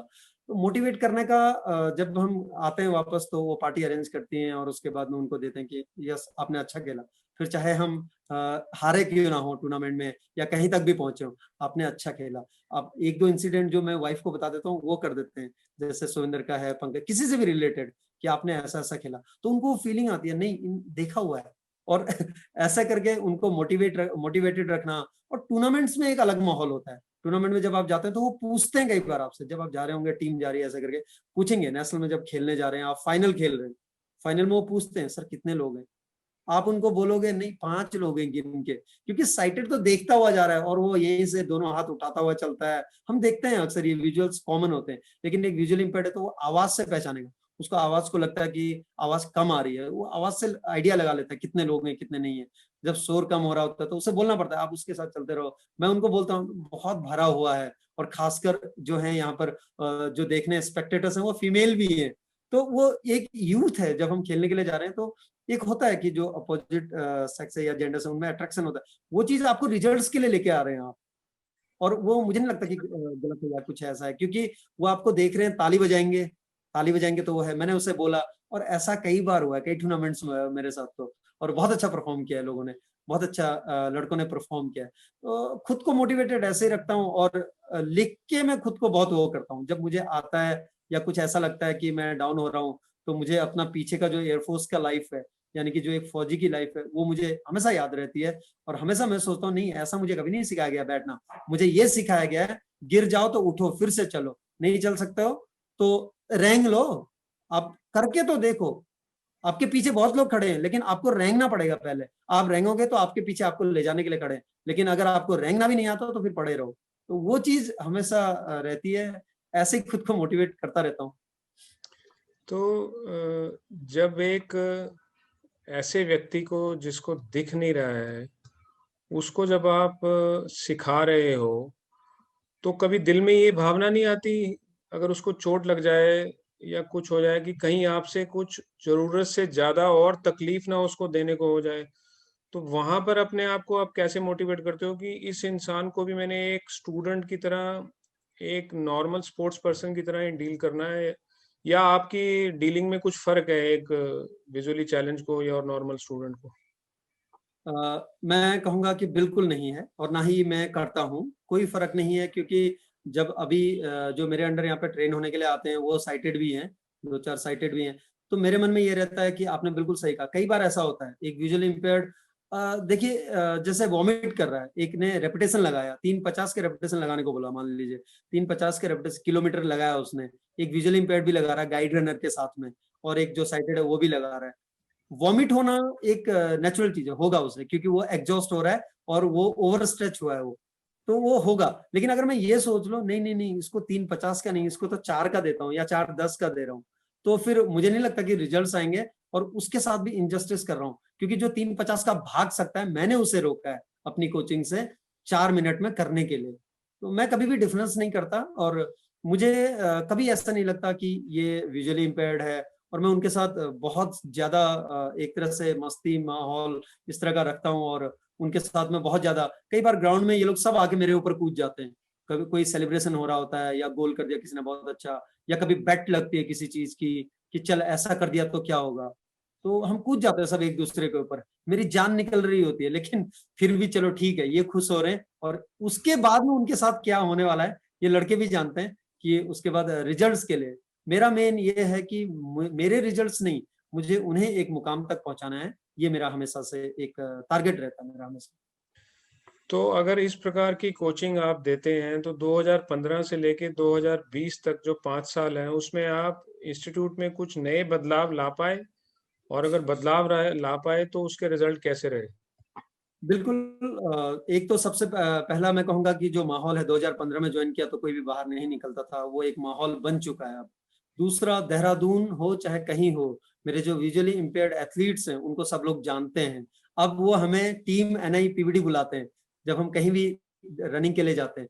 इंस्टीट्यूट में जो इंफ्रास्ट्रक्चर है वो भी थोड़ा सा डेवलप किया है अभी, ग्राउंड एक ग्राउंड बनवाया है जो लस ग्रीन है, ये एक इंफ्रास्ट्रक्चर है। रिजल्ट्स की अगर मैं बात करूं तो जब मैंने शुरू किया था बिल्कुल जीरो से शुरू किया था, उसके बाद में आज 2015 से लेकर 2020 में हम बात कर रहे हैं तो 2020 तक 6 इंटरनेशनल ब्लाइंड फुटबॉलर्स हैं, जिसमें जो कैप्टन है इंडियन ब्लाइंड फुटबॉल टीम का पंकज राणा, वो मेरा ट्रेनी है, मतलब यहाँ से है। मैं खुद एज एन एस्कॉट गया था 2015 में, मैं आज इंडियन ब्लाइंड फुटबॉल टीम का असिस्टेंट कोच और गोल गाइड हूँ। तो उसके बाद में जो गर्ल्स हैं उनके नेशनल मेडल्स हैं, जहां पहले 5-6 मेडल्स आते थे, आज 2020 में अगर आप हमसे पूछेंगे जो इप्सा होता है, इंडियन ब्लाइंड स्पोर्ट्स एसोसिएशन, उनकी जो मीट होती है या जो पीसीआई की मीट्स होती है, तो हमारे 16 मेडल्स हैं, 16 मेडल एक मीट में लेकर आए हैं हम लोग। तो जहां 5-6 आते थे, 2-3 आते थे, वहां लिए हैं। सोविंदर एक ऐसा लड़का है जिसने दोनों में रिप्रेजेंट किया है, उत्तराखंड का पहला खिलाड़ी है जो इंटरनेशनल है 2 गेमों में, टोटली ब्लाइंड है। उसके बाद में शिवम सिंह नेगी एक ऐसा प्लेयर है जिसने एशियन ब्लाइंड फुटबॉल चैंपियनशिप में गोल करने वाला पहला इंडियन ब्लाइंड फुटबॉलर है, जो मेरा ट्रेनी है, मेरा मतलब एनआईपीवीडी से है। उसके बाद में गर्ल्स जो बहुत अच्छा कर रही है, रवीना अभी दिल्ली में है लेकिन वो यहाँ से निकली है और सबको पता है कि रवीना अच्छी स्प्रिंटर और अच्छी लॉन्ग जंपर है, नेशनल मेडल्स हैं उसके। नागेंद्र है, कई लोग हैं ऐसे जिनका है जो बहुत अच्छा कर रहे हैं, कई सारे नेशनल मेडल्स हैं। और अब सबसे बड़ी बात जो है वो बाहर जो एमेच्योर रनिंग होती है, जैसे Dehradun half marathon, Chandigarh half marathon या कोई भी हाफ मैराथन, वहां पर भी जो हमारे एथलीट्स हैं जो विजुअली इंपेयर्ड है वो पोडियम पे जाने लगे हैं। तो ये एक बहुत अच्छा मुझे लगता है कि उनको भी, इसीलिए उनको जो जितने हमारे एमेच्योर एथलीट्स हैं, जो रनर्स की जो कम्युनिटी है वो जानने लगी है कि ये टीम एनआई पीवीडी के हैं। तो ये सारे चेंजेस आए हैं। 2 इंटरनेशनल, एक गंभीर जो अभी खेलता इंग्लैंड के अगेंस्ट, कोविड के उससे नहीं खेला लेकिन उसका भी सिलेक्शन था इंटरनेशनल टीम में, जो बेस्ट गोलकीपर गंभीर को बेस्ट गोलकीपर का मिला, वो B3 है, यानी कि पार्सली साइटेड है, जबकि जो फुटबॉल में गोलकीपर होता है ब्लाइंड फुटबॉल में वो साइटेड होता है, और उनके बीच में वो बेस्ट गोलकीपर का अवार्ड लिया। वो मेरे लिए बहुत बड़ा अचीवमेंट था और खुद गंभीर भी उसको हमेशा याद रखता है। ये सारे अचीवमेंट्स हैं थोड़ा बहुत जो 2015 से 2020 तक आने तक हमने किए हैं। बहुत ही अच्छे अचीवमेंट रहे। मैं एक क्लैरिटी लेना चाहूंगा। आपने बताया था कि फील्ड गोल, तो ये हाँ, गोल कितने प्रकार के होते हैं ऐसे फील्ड गोल में, और उसमें दूसरे कौन से गोल्स में फर्क क्या है वो? इससे पहले आप गोल पेनल्टी शूट आउट, पेनल्टी से भी कर सकते हैं, अगर आपको पेनल्टी मिला वो मिला। फील्ड तो गोल, ज्यादातर जो गेम होते हैं उसमें फील्ड गोल नहीं होते क्या? फील्ड गोल बहुत कम होते हैं, इसीलिए वो फील्ड गोल का ज्यादा एम्फेसिस किया कि फील्ड गोल उसमें होते नहीं है। पेनल्टी से तो आपको क्या एक स्पॉट मिल जाता है, आप कर सकते हैं। लेकिन फील्ड गोल अगर आप देखेंगे तो इंडिया का नहीं हुआ था तब तक। तो उसने मारा था, पंकज ने इन प्ले मारा था, वो गेम में मारा वेरी गुड, वेरी था। गुड। तो कैसे कैसे पता चलता है उनको कि गोल गोल पोस्ट कहाँ पे है और बॉल बॉल को वहां पे डालना है? बिल्कुल। अ, असल में जो ब्लाइंड फुटबॉल होता है वो 20x40 का एरिया होता है, और दोनों तरफ जो 40 मीटर्स जो लेंथ होती है, 40 मीटर्स की, वहां साइड बोर्ड्स लगे होते हैं, वो तो ठीक है। अब वो जो 3 भागों में बटा होता है, जो फुटबॉल का जो ग्राउंड है ब्लाइंड फुटबॉल का, सबसे पहला एरिया जो होता है, जो सेंटर से अगर आप लेंगे 8 मीटर इधर 8 मीटर उधर, तो 20 मीटर के बाद में 8 मीटर इधर 8 मीटर उधर, वो होता है 8 एंड 8 मीटर का, वो सेंटर कोच का एरिया होता है। सो वहां पर सेंटर कोच गाइड कर सकता है बाहर से बोल के कि आप इधर जाओ उधर जाओ करके। लेकिन जब गोल लाइन से 12 मीटर्स आगे जब आएंगे, तो वहां पर एक डॉटेड लाइन होती है, ब्रोकन लाइन होती है। ब्रोकन लाइन जो होती है वो गोल गाइड का एरिया होता है, जो कि मेरा एरिया है। यानी कि मैं इंडियन ब्लाइंड फुटबॉल टीम का गोल गाइड हूं, तो वो मेरा एरिया है। अब अगर 2 टीमें हैं, तो इंडिया और मलेशिया अगर खेल रहा है, तो जो मेरी पोजीशन होगी गोल गाइड की, वो होगी गोल पोस्ट के पीछे। मलेशिया का जो गोलकीपर होगा उसके पीछे मेरी पोजीशन होगी, गोल पोस्ट के पीछे। तो वहां से मैं जैसे ही वो लेके आएगा, जो हमारा जो अटैकर है वो जब लेके आएगा, जैसे मेरे एरिया में एंटर करेगा, यानी कि जो गोल एरिया है, that time I will start guiding him where he has to move, how he has to tackle the players and all. So it's आप लाइक आवाज करके हैं या कैसे, या बोल के बोलते हैं कि लेफ्ट जाओ राइट जाओ? इंस्ट्रक्शंस देके, राइट जाओ लेफ्ट जाओ, आगे 4 प्लेयर हैं। तो जो डिफिकल्टी लेवल है वो बहुत ज्यादा है, क्योंकि उस प्लेयर को सुनना भी है आपको, बिल्कुल, और उसके बाद में उसे डिसीजन भी लेना है कि मुझे पास करना है या मुझे शूट करना है। तो वो कभी कभी ऐसा बनता है, क्योंकि जो पंकज का गोल था, मलेशियन जो गोलकीपर था वो बहुत अच्छा गोलकीपर है, उसने एक्सपेक्ट भी नहीं किया कि ये यहाँ से मार सकता है। वो डिफेंडर साइटेड गोलकीपर था, उसकी आंख थी? Fully sighted, fully sighted. तो फुली साइटेड गोलकीपर के थ्रू भी उसने गोल कर दिया? बिल्कुल। ब्लाइंड फुटबॉल का जो सबसे मजेदार पहलू है वो यही है कि इसमें जो गोलकीपर होता है वो साइटेड होता है, और जो प्लेयर होता है जो गोल कर रहा है आपको, वो टोटली ब्लाइंड होता है। तो असली थ्रिल जो ब्लाइंड फुटबॉल का है, मुझे इसमें लगता है। अमेजिंग। तो ये जो इतने सालों में आपने कोचिंग देके कई प्रकार के रिजल्ट निकाले हैं, आपको लगता है कि इससे देश की कोचिंग वाले एरिया में भी कुछ बदलाव आया है, कि नए कोच इस तरफ थोड़ा रुझाव उनका होना शुरू हुआ है, या पहले से कोच काफी थे? नहीं, बिल्कुल सही कहा आपने कि जब से मैंने आया, असल में मैं सोशल मीडिया पे एक्टिव पहले उतना नहीं था। जब मैं इधर आया तो मेरा एक्टिवेशन इसी चीज को लेके बढ़ा कि मैं इसे पॉपुलर करूं। सबसे पहले मैं आऊंगा कि जो मेरे डिफेंस के दोस्त हैं, जो मेरे फौजी दोस्त हैं और जो बाहर हैं, वो मुझे आज बोलते हैं कि नरेश, हमने आपकी वजह से पैरा स्पोर्ट्स देखना शुरू कर दिया। तो इसलिए वो सब खिलाड़ियों को जानते हैं, वो एक बहुत बड़ी चीज है। वो मुझे नहीं देख रहे हैं, वो पैरा स्पोर्ट्स पर्सन को देख रहे हैं। मुझे बड़ा अच्छा लगता है जब मैं 2 महीने बाद में एक का पोस्ट करूं, उस लड़के का क्या हुआ कोई ऐसा पूछता है, क्योंकि उसने उस लड़के को कहीं देखा था करते हुए, या उस लड़की को कहीं देखा था, और उसके बाद में वो पूछते हैं।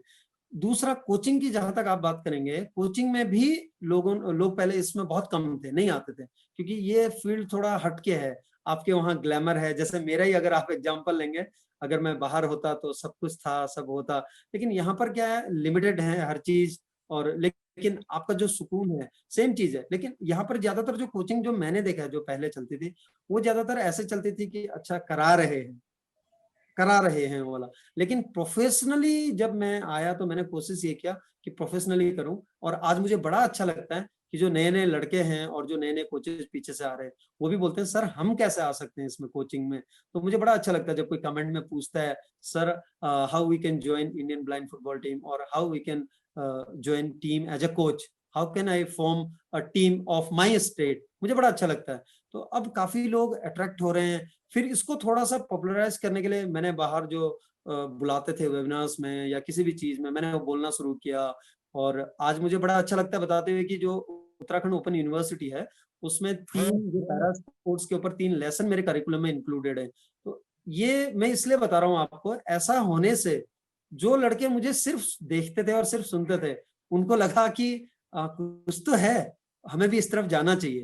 तो आज काफी लोग अट्रैक्ट होते हैं और काफी लोग बोलते हैं कि इस फील्ड में आना है। खुद मेरे घर में मेरी बेटी जो अभी 9 साल की है, वो बहुत ज्यादा सपोर्ट करती है और कहीं भी जैसे टूर्नामेंट होता है तो जाती है और उनको पूछती है, भैया इस बार कितने रन बना रहे हो आप, या दीदी आप इस बार कितने में रेस दौड़ोगे, फर्स्ट आओगे। तो वो उनको बड़ा अच्छा लगता है उनको कि हाँ इसका मतलब हमको देख रही है ये।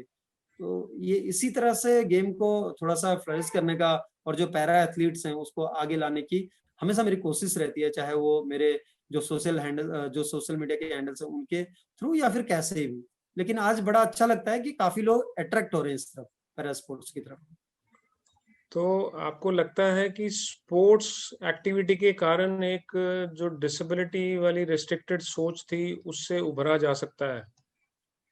बिल्कुल, बिल्कुल उभरा जा सकता है, क्योंकि जो लड़का पहले इंस्टीट्यूट में ही अंदर घूमने में उसे दिक्कत होती थी, आज वो लड़का मुझे फोन करके बोलता है कि सर मैं देहरादून आया हूँ और अपनी बहन की दवाई लेनी है, कहाँ मिलेगी। मैं उसे बताता हूँ दवाई कहाँ मिलेगी और वो टोटली ब्लाइंड शाम को मुझे फोन करता है, सर मैं दवाई लेके घर पहुंच गया हूँ।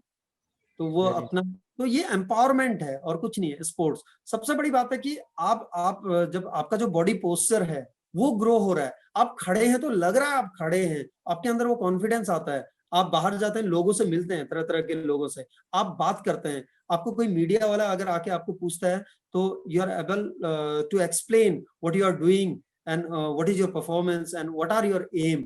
अगर आप आज किसी से पूछेंगे तो कोई बोलता है क्रिस्टियानो रोनाल्डो से मैं बहुत इंस्पायर हूँ। तो इसका मतलब क्या है कि स्पोर्ट्स उन्हें आगे ला रहा है। अब क्या बनना चाहते हो, किसी का कोई बोलता है सर मुझे पैरालंपिक का मेडल लेना है, पैरालंपिक के लिए कुछ करना है। ये क्या है, ये एम्पावरमेंट थ्रू स्पोर्ट्स ही है। और मैं तो सबसे पहले ये कहूंगा कि अगर किसी को सीधा खड़ा होना आ गया और अगर वो अपने बटन और अपना जो पैंट अगर सही से पहन के खड़ा हो पाता है, कोई भी हो, चाहे किसी भी डिसेबिलिटी में हो, चाहे किसी में, मैं ऐसा नहीं कहता कि पहले नहीं करते थे, लेकिन अगर वो स्पोर्ट्स की वजह से, स्पोर्ट्स करने की वजह से कोई भी अगर आ रहा है, वो अगर अच्छा हो जाता है तो इससे अच्छा मुझे नहीं लगता जीवन में कुछ भी हो सकता है।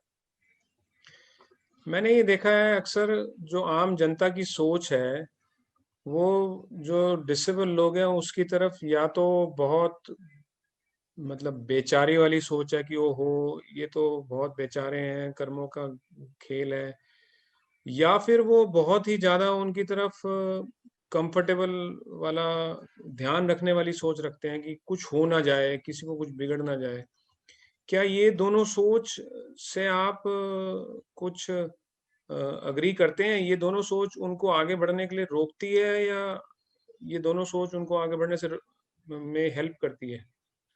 बिल्कुल, अगर आप देखेंगे कि आपने बोला कि ये सोच कि ये या तो ज्यादा प्रोटेक्टिव हो जाना उनके प्रति और या फिर उनको बहुत ज्यादा हेल्प करना, ये दोनों चीजें हैं, या उनको बेचारा समझ लेना, ये मुझे नहीं लगता ये सोच उनको आगे बढ़ने देती है या कुछ करती है, क्योंकि आपकी अपनी डिग्निटी है।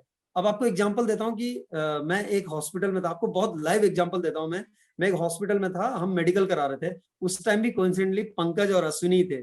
अब मैंने देख लिया कि कोई हमें ऑब्जर्व कर रहे हैं 2-3 लोग, और डस्टबिन सामने थी और उन्होंने खाया, पहले हमने कोई चीज लिया, हमने खाया और उनको डस्टबिन में थ्रो करना था। मैं जा सकता था, खुद भी जा सकता था, लेकिन मैं कभी नहीं करता ये, क्योंकि वो चल सकता है, वो जा सकता है और उसे अच्छा लगेगा, मुझे देने में वो झिझकेगा, थोड़ा झिझक आएगी उसमें। मैंने उसे कहा ओके खड़े हो जाओ, थोड़ा सा लेफ्ट मुड़ो, राइट जाओ, और थोड़ा सा पहले पैर से टच करना, नहीं तो आपके कपड़े गंदे होंगे, पैर से टच करना और उसके बाद में उसमें डाल देना, ड्रॉप करके आना। तो एक जो पीछे बैठा हुआ था, एक जो देख रहे थे मुझे, वो मेरी तरफ एकदम झपट के आ गए और मेरे से बोला आप ऐसा क्यों कर रहे हैं। मैंने कहा क्यों, ऐसा क्या किया मैंने, उन्होंने खाया, फेंकने गए, मैंने क्या कर दिया ऐसा। तो बोल रहे हैं आपको पता है ये है, वो उसी तरह से लेने लगे कि ज्यादा मतलब बेचारा। मैंने कहा प्रोटेक्टिव। ऐसा कुछ, बिल्कुल ज्यादा प्रोटेक्टिव हो गए, ये कहीं चोट लग जाएगी। मैंने कहा वो मैंने देख लिया ना पहले, चोट नहीं लग सकती उनको, सब कुछ साफ था, तो इसलिए जाने दिया। हाँ अगर ऐसा कुछ हडल्स होता है कि नीचे गिरने वाले हैं तो उनको उस तरीके से बताता। तो कहने का मतलब यह है, मैं यहाँ पे यही कहूंगा कि जो डिसेबल्ड हैं या जो पर्सन विद डिसेबिलिटी हैं, आप उनकी लिमिटेशंस को जानिए, उसे लेके उसके प्रति प्रोटेक्टिव होना is totally wrong, entirely wrong. वो आपको प्रोटेक्टिव नहीं होना है, आप उनको हेल्प करना चाहते हैं। हेल्प तो हम दूसरों को भी करते हैं ना। हम अभी छोटा सा हेल्प है, अगर मुझे नहीं दिखाई दे रहा तो मैं टॉर्च मांगता हूँ पड़ोसी से। तो आप जब दूसरा अगर एक आपको बोलता है, एक जो ऑर्थोपेडिकली हैंडीकैप्ड है या जो विजुअली चैलेंज है, वो अगर आपको बोलता है कि मुझे वहां तक छोड़ दो, आप उसे कंधे पे बैठाने की कोशिश क्यों करते हैं? आप रास्ता देख के जाइए, उसे लेके जाइए और उसे बोलिए कि आपने जहां बोला था पहुंच गए। वो आपको बड़े प्यार से थैंक यू बोलेगा। और अगर आप उसको बोलेंगे नहीं कंधे पे बैठा के लेके जाऊंगा, तो आपको बोलेगा आप रहने दीजिए। और ये होता है प्रैक्टिकली। सो मेरा ये कहना है कि आप प्रोटेक्टिव मत बनिए, आप उन्हें बेचारा मत समझिए।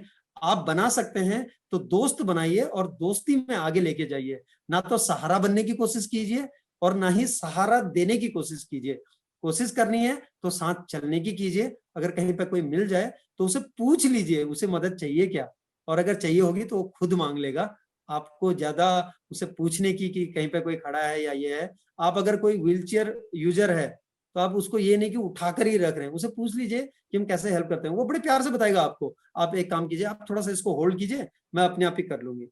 तो उसके बाद में आपकी दोस्ती भी हो सकती है। लेकिन अगर आप बोलेंगे नहीं मैं उठा के रख दूंगा, चार लोगों को और आवाज दे रहे हैं आजा भाई आजा आजा, तो आप उसकी डिग्निटी को हर्ट कर रहे हैं, आप उसकी इंडिविजुअलिटी को हर्ट कर रहे हैं, जो मेरे ख्याल से उसे शायद फिर सोसाइटी में कभी भी उसको हो सकता है कि बहुत ज्यादा सप्रेस करेगा। सो दोस्त बनिए, उससे पूछिए कि आपको हेल्प की जरूरत है। वो आपकी तरफ देखेंगे, बोला हाँ आप थोड़ा सा एक काम कीजिए, आप थोड़ा सा हल्का सा पुश करना बस। नरेश, आपने अपनी सोच से, अपनी कोशिशों से बहुत कुछ तो बदल दिया है ऑलरेडी, लेकिन आने वाले वक्त में आपको क्या लगता है कि और क्या आप करने की इच्छा रखते हैं? क्या है आने वाले वक्त में एम आपके? आने वाले वक्त में एक जो मेरा सबसे बड़ा, क्योंकि मैं यहाँ स्टूडेंट्स हैं जो यहाँ पर हैं और वो हैं, मैं हमेशा एक ही चीज जो सभी लोगों से भी बोलता हूँ, जो मेरे बाकी स्टूडेंट्स भी हैं, मैं हमेशा ये बोलता हूँ अच्छा इंसान बनो आप। अच्छा इंसान बनेंगे तो बाकी चीजें आपको मिलती चली जाएंगी। जहां आपने थोड़ा सा चोरी करना शुरू किया तो आप हर फील्ड में चोरी करना चाहेंगे। अगर आपने यही चीज स्पोर्ट्स में भी होगा, आप सोचेंगे थोड़ा सा रेस्ट और ले लूं। लेकिन अगर आप अच्छे इंसान बन गए, जो करा रहे हैं वो करते चले गए, तो आप अच्छे इंसान बनिए, सब कुछ मिलता चला जाएगा, पहला। दूसरा जो मेरा टारगेट है, मेरा ये टारगेट है, हालांकि ये कोई बहुत रियलिस्टिक है, लेकिन नहीं हो सकता ऐसा कुछ नहीं है। मुझे पता है मैं कहाँ पर हूँ।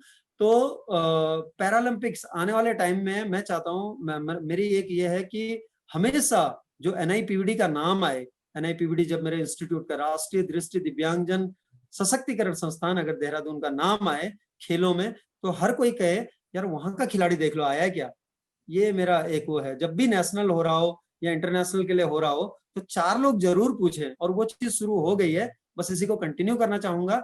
और एक कोई आने वाले टाइम में एक जो यहाँ का प्रैक्टिस कराया हुआ है, जिसने यहाँ हमारे अंडर ट्रेनिंग की है, इस इंस्टीट्यूट में ट्रेनिंग किया है, वो आने वाले टाइम में पैरालंपिक खेले या वर्ल्ड कप खेले, वर्ल्ड चैंपियनशिप खेले। ये मेरा एक एम है एज ए कोच। तो जो प्राइवेट कंपनीज हैं या जो इंडिविजुअल्स हैं, उनको आप क्या सजेशन देना चाहेंगे कि वो इस इलाके में, क्योंकि आप तो गवर्नमेंट एम्प्लॉई हैं, वो इस इलाके में क्या कर सकते हैं और कैसे कर सकते हैं? अगर आप बात करेंगे कि कॉर्पोरेट हाउसेस की बात करेंगे तो बहुत अच्छे से सपोर्ट कर सकते हैं। आप सिंपल सा है, आप जैसे फुटबॉल को सपोर्ट कर रहे हैं, आप इंफ्रास्ट्रक्चर दे रहे हैं, आप एक उसको आप उसे गोद ले लेते, अडॉप्ट कर लेते हैं, एक गेम को अडॉप्ट कर लेते हैं और उसको फ्लरिश करने के लिए उसको सपोर्ट करते हैं, फिनेंशियली सपोर्ट करते हैं, उनके प्लेयर्स को सपोर्ट करते हैं। आप ब्लाइंड फुटबॉल, ब्लाइंड क्रिकेट, या फिर पैरा बैडमिंटन, या फिर जो अभी जितने भी हमारे पैरा एथलीट्स हैं, वो चाहे ऑर्थोपेडिकली हो चाहे कुछ भी हो, पैरा एथलीट्स की बात कर रहा हूँ मैं। पैरा एथलीट्स को आप स्पॉन्सरशिप दे सकते हैं। आप उनको ये मत बोलिए कि मैं आपको ये करूंगा।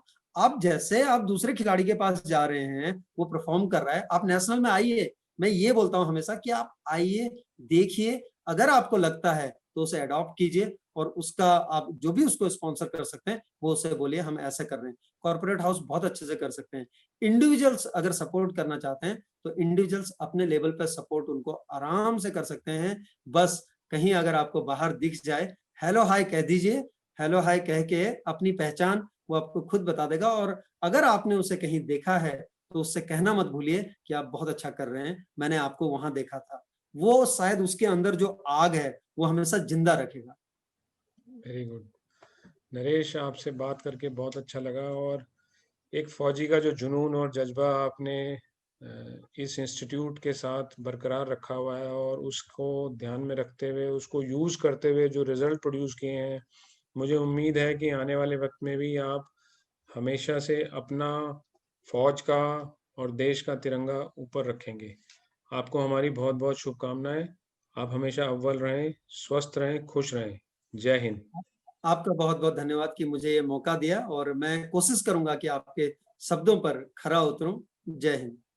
तो दोस्तों, ये थे नरेश सिंह नयाल, जिन्होंने अपने जुझारू एटीट्यूड को यूज करके उन चैलेंजिंग सिचुएशन में अपने आप को झोंका, जहां पर उनको कुछ देश की सेवा करने के लिए नया मिला। इसी प्रकार से अगर हम सब मिलकर अपना अपना कंट्रीब्यूशन देश सेवा में करें, तो हमारा देश और भी बेहतर और भी अच्छा बन सकता है। सैनिक हम सब हैं, क्योंकि सैनिक एक व्यक्ति नहीं, सैनिक एक सोच है, एक एटीट्यूड है, एक वो नेवर से डाई की स्पिरिट है। ये स्पिरिट हम सब में मौजूद है, मुझे ये मालूम है। इसको सिर्फ यूज करना शुरू कर दीजिए बस। अगले हफ्ते फिर आपसे मुलाकात करेंगे, तब तक के लिए अपना ख्याल रखिए। जय हिंद, भारत माता की जय।